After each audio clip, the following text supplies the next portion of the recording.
B. Read the text again and listen. Choose the correct answer, A, B or C. The moneyless man. Can you imagine washing in an ice-cold river in winter and cleaning clothes by hand? Cycling for miles in the rain and cooking outdoors? Never going shopping, eating in a restaurant, or travelling on public transport? That's exactly what Mark Boyle did when he lived without money for a year. However, even though he finished the year-long experiment some time ago, he hasn't yet reached for his wallet once. He admits that the experiment might have been easier if he'd started in the summer instead of the winter, but he didn't ever consider giving up.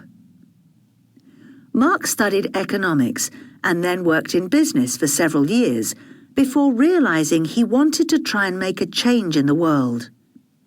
He had been an eco-warrior for some time before deciding to give money-less living a go.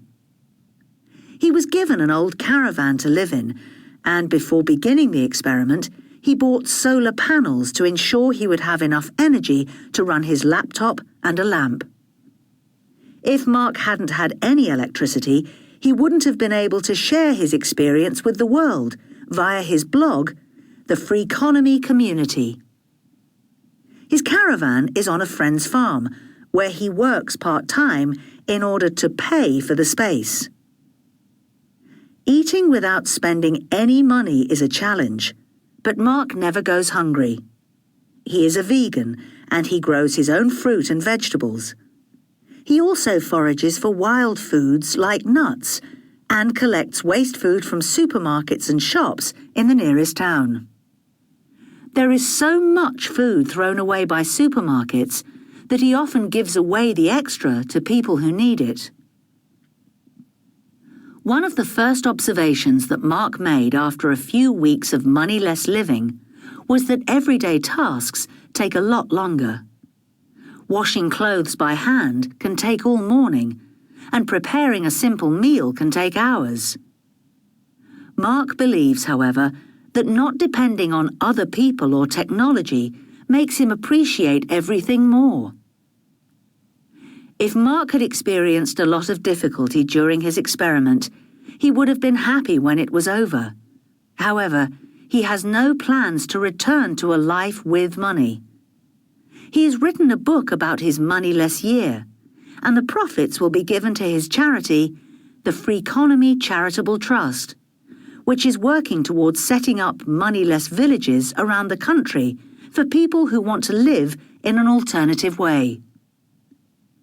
Mark's experiences have made a lot of people think twice about their relationship with money. He has certainly given the experiment his all. How do you think you would feel about moneyless living?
Ooh.